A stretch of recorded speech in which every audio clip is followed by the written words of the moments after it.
नमस्कार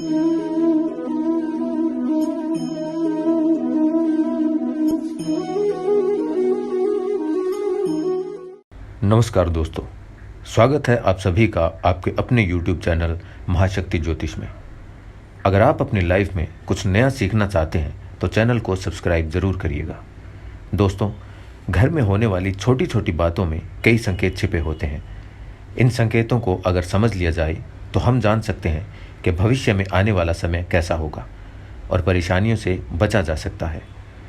ज्योतिष के अनुसार जब दरिद्रता बढ़ने की संभावना होती है तो घर में छोटी छोटी बातें इशारा करती है। दोस्तों, आज के इस वीडियो में हम आपको वास्तुशास्त्र के बहुत ही अनोखे और अद्भुत विचारों के बारे में बताने जा रहे हैं। दोस्तों, घर के बड़े बुजुर्ग हमेशा कुछ न कुछ सिखाते रहे हैं जिससे जीवन में कोई समस्या न हो। हमारे देश और समाज में संस्कारों का विशेष महत्व है। ये सभी कार्य न केवल भलाई के लिए होते हैं बल्कि आपकी तरक्की को भी प्रभावित करते हैं। दोस्तों, शास्त्रों में कुछ बातें बताई गई हैं जिनको पूरा करने से आपका दिन बेहतरीन हो जाएगा। आज हम आपको कुछ ऐसे ही उपाय बताने जा रहे हैं जिनके करने से न केवल मान सम्मान में वृद्धि होगी बल्कि धन लाभ के साथ भाग्य के दरवाजे भी खुलेंगे। दोस्तों, आज हम दुर्भाग्य को दूर करने वाली अचूक जानकारी आपको देंगे। और दोस्तों, आज आप जानेंगे कि शिव महापुराण में कुछ ऐसी वस्तुएं वर्णित हैं, कुछ ऐसी चीज़ें हम बताएंगे जिनका दान अगर व्यक्ति करता है तो कैसा भी दुर्भाग्य हो, कैसी भी तकलीफ हो, वो निश्चित रूप से दूर हो जाती है। कभी कभी मनुष्य को कोई ऐसी तकलीफ घेर लेती है, कोई ऐसी बीमारी घेर लेती है जिससे वो स्वयं घुटता रहता है। वो ना किसी को कह पाता है, बता पाता है और ना ही उससे उसको निजात मिलती है। तो दोस्तों, महादेव की पूजा पाठ और उनकी आराधना करने से समस्त पाप और समस्त कष्ट दूर हो जाते हैं। दोस्तों, ये कहने वाली कोई ऐसी बात नहीं है जो सिर्फ आप हवा में कह दें और ये उछल जाए। महादेव यानी शिवलिंग।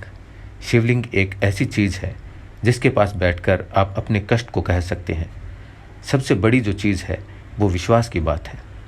अगर आप शिवलिंग पर विश्वास करते हैं, शिव महापुराण पर विश्वास करते हैं, तो निश्चित रूप से आपसे जो भी गलती हुई हो, जो भी कष्ट हुआ हो, आप बैठकर सोमवार के दिन से पूजा आराधना शुरू करें तो निश्चित रूप से आपकी तकलीफ दूर हो जाती है। आज हम दुर्भाग्य को दूर करने वाला शिव महापुराण में वर्णित एक विशेष चमत्कारी उपाय बताने जा रहे हैं। कुछ ऐसी वस्तुओं का नाम बताने जा रहे हैं जिसे दान करने से आप प्रत्यक्ष या अप्रत्यक्ष रूप से जूझ रहे हैं वो कष्ट समाप्त हो जाएंगे। दोस्तों, शिव महापुराण में है क्या? शिव महापुराण में शिव जी की विस्तृत चर्चा है, विस्तृत जानकारी दी गई है शिव जी के बारे में। तो उसी में ऐसी 6 वस्तुओं का वर्णन है जिनका दान करने से मनुष्य जीवन के समस्त कष्टों से मुक्त हो जाता है।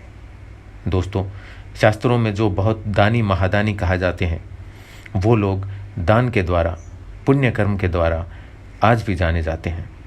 जैसे कर्ण को ले लीजिए। कर्ण को कौन नहीं जानता? कर्ण को महादानी की संज्ञा दी जाती है। राजा बलि और राजा हरिश्चंद्र की कथा तो आप सभी जानते होंगे कि कितने बड़े दानी थे। स्वप्न में देखने के बाद वो अपने पूरे राज्य का त्याग कर देते हैं।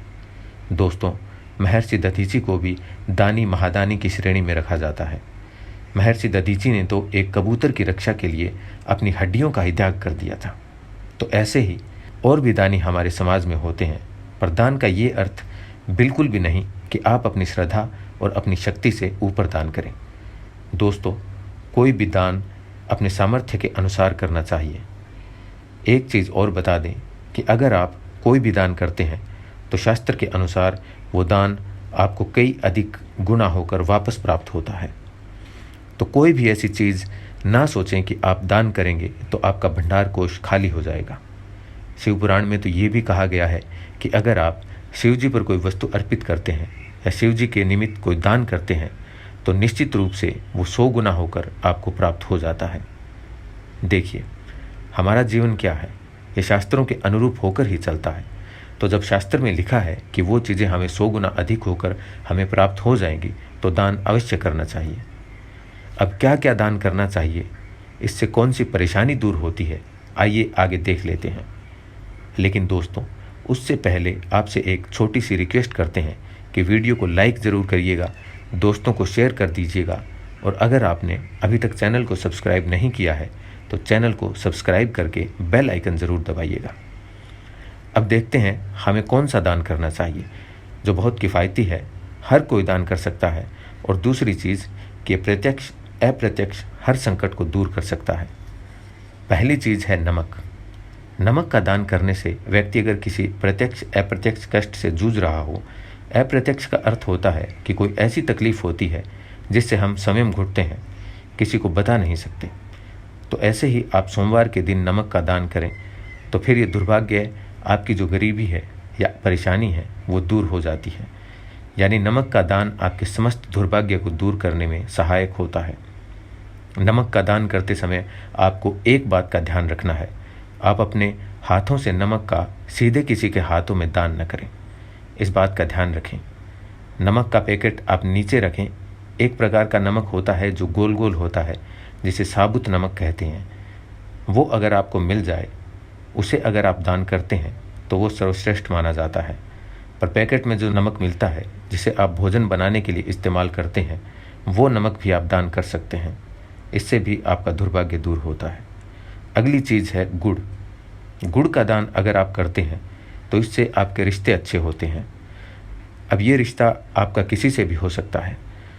पति पत्नी के बीच अगर संबंध मधुर नहीं है, आए दिन कलेश होता है, झगड़े लड़ाई और स्थिति तलाक तक पहुंच गई है, तो आप महादेव की शरण में जाएं। महादेव देवों के देव हैं, वो आपके समस्त संकट को दूर करते हैं।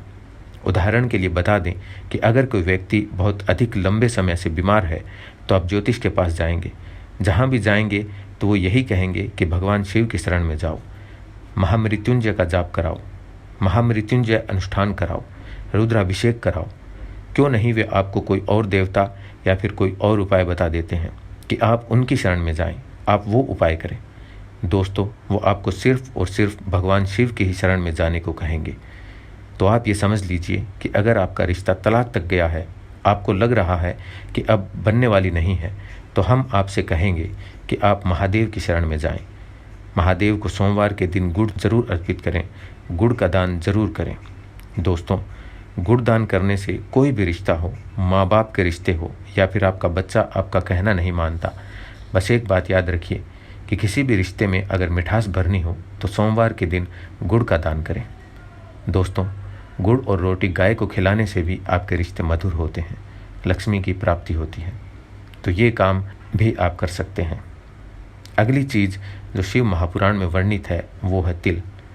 तिल का दान करने से अगर व्यक्ति का आत्मविश्वास डगमगा रहा है, यानी कभी कभी आप देखते होंगे कि व्यक्ति बहुत ज्ञानी होने के बाद भी उसका आत्मविश्वास उसका साथ नहीं देता है। कभी कभी बच्चे पढ़ाई में अच्छे होते हैं, परंतु जब वो इंटरव्यू में पहुंचते हैं तो उनका कॉन्फिडेंस उनका साथ नहीं देता है। जानकारी के बाद भी वो वहाँ से लौट आते हैं, हार जाते हैं। तो इस स्थिति में आप सोमवार के दिन तिल का दान करें। आप काले या सफ़ेद तिल का दान करें। अगर काले तिल का दान करना है तो शनिवार के दिन आप कर दें। ये दिन काफ़ी शुभ माना जाता है। अब अगली चीज़ है घी। घी का दान करने से बीमारियां दूर होती है। इससे आपके शरीर की बीमारियों से रक्षा होती है। अगर कोई बच्चा है जो सर्दी जुकाम या बहुत तरह की बीमारियों से जूझता है तो उसके हाथों से आप घी स्पर्श कराकर दान कर सकते हैं। घी में अगर गाय का घी दान करें तो ये काफ़ी अच्छा माना जाता है, शुद्ध और पवित्र माना जाता है। महादेव पे घी चढ़ाने से आपकी बीमारियां और परेशानियां दूर होती हैं, लक्ष्मी की प्राप्ति होती है। जैसा कि हम सभी को पता है कि महादेव का पंचामृत से अभिषेक किया जाता है। उनको जो 5 चीज़ें चढ़ाई जाती है उनमें घी का भी स्थान आता है। तो आप महादेव पर घी चढ़ाएं, इसी से महादेव आपकी समस्त मनोकामना पूर्ण करेंगे।